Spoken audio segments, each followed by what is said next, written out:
You ever reached a point in your life where your mind whispers, if one more person asks me for one more thing, I might just change my name and move to a deserted island?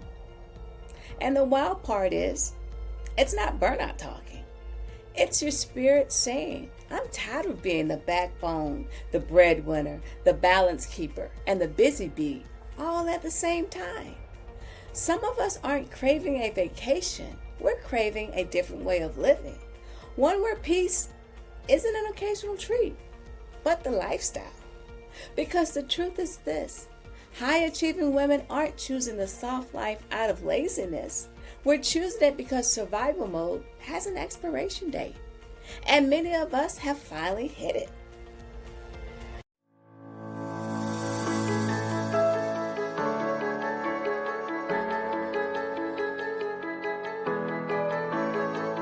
Hey y'all, welcome back to the Waves of Change, where we talk about transformations, transitions, wellness, and choosing peace, even when the pressure tries to pretend it's your purpose. Today we're diving into one of the biggest trending topics online, but we're going a little bit deeper than the buzzwords, the soft life.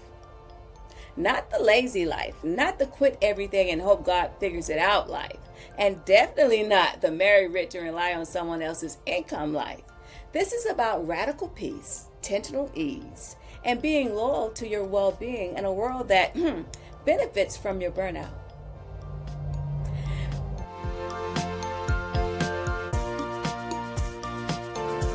Before we go any further though, we need to address the biggest misconception real quick. The soft life is not about depending on someone else financially. It's not a shortcut. It's not a passive privilege. It's not a fantasy built on someone else's paycheck. The soft life is self-led, self-funded, self-honoring. It's about choosing gentleness over grind, clarity over chaos, and sanity over stress. Picture your life as a garden. When you water everything, the job, the kids, the committee, your cousins, your coworkers, your guilt, your group chats, your soil gets scattered and your roots get weak, and ultimately, something withers. The soft life says, I'm no longer the neighborhood garden everybody gets to pick from. I am tending to what truly nourishes me.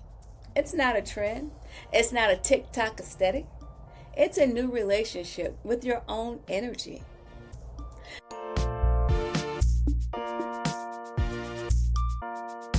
So here's a story I haven't shared on this channel yet. A few months ago, I had a day so packed, it felt like somebody double booked my schedule. Meeting after meeting, email after email, message after message. And I remember sitting at my desk, sipping on cold coffee, not because I wanted cold coffee at the moment, but it's because reheating it felt pointless at the time. Then someone gently knocked on my door and asked, hey Vanessa, do you have a quick minute? Now listen, anytime someone starts with quick minute, the spirit inside of you knows it's going to be a whole counseling session. But instead of rolling into autopilot and saying, yes, come on in, something inside me paused. It wasn't dramatic. It wasn't rebellious. Just a quiet internal check-in. My spirit said, you don't have one more minute to give away today. And out of my mouth came a sentence I rarely used in that season.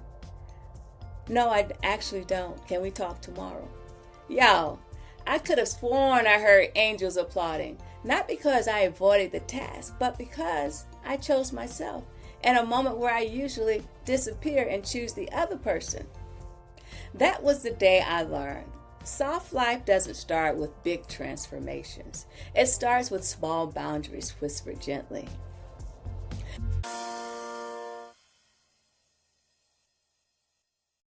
So let's talk about the pressure problem that we have. Pressure is a shapeshifter.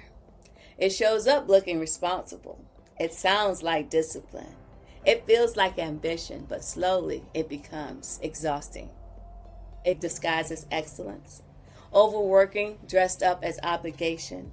Burnout masquerading as being a team player. We grew up learning how to hustle, but never how to heal. We've mastered strength, but never softness. And pressure will always promise you productivity until it robs you of your peace. Now, the soft life is countercultural for us because it dares to say, I don't want to perform anymore. I want to live fully and out loud.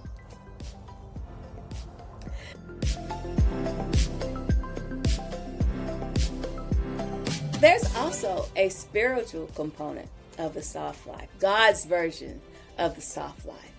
Let's talk about that for a moment. Because the soft life isn't something new, it's ancient. God never created you to grind endlessly. Even Jesus rested, y'all, and he had the entire world to save. He stepped away from the crowds. He found quiet corners. He slowed down to pray, to breathe, to recalibrate. The soft life is a spiritual decision to say, my soul deserves peace. My body deserves balance. My life deserves breathing room. It's honoring your divine design, not denying it. So let's think of our lives like a suitcase you're lugging around through an airport. Every yes adds another item. Other people's expectations, old guilt, obligations you didn't ask for, responsibilities you inherited, weight you were never meant to carry. Before you know it, you're dragging along a suitcase with one wheel broken, zipper struggling, and that handle praying for its life. But the soft life breaks that pattern. It allows you to unzip and say, half of this crap doesn't even belong to me. It lets you pack light, live light, move light, because the next chapter of your life, whether it's in Mauritius for me or just with a new mindset for you, requires space, not strain.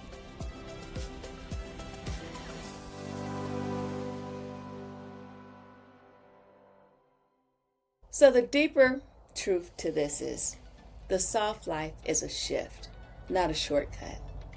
For so many of us, softness was never modeled. We inherited survival mode, lives built on responsibility, schedules built on sacrifice, strength, worn like an armor. But hear me and hear me good. Strength without softness becomes suffering. The soft life doesn't mean you stop being strong. It means your strength finally has support. It means you stop building a life that needs constant recovery. It means you stop treating yourself like an afterthought. The soft life is simply this. I am learning to choose myself without apologizing for it. That's not luxury, my friend. That's liberation.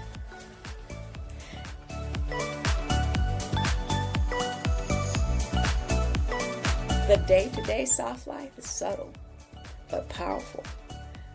It's saying no without a monologue. It's leaving space between obligations. It's doing things a little bit slower. Decluttering your calendar, breathing before answering, listening to your body. The soft life says resting before you crash, releasing what never even belonged to you. It's not unrealistic. It's rebalancing. If this episode spoke to something in you, if a part of your spirit whispered, this is the life I've been craving, go ahead and like this video, please. Subscribe to the channel and share this with someone who is long overdue for softness. The soft life isn't selfish.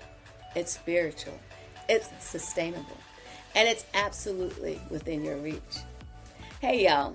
Thanks for joining me today. I'm Vanessa, and this is Ways of Change. Remember, you're never too late, and your peace is never too far.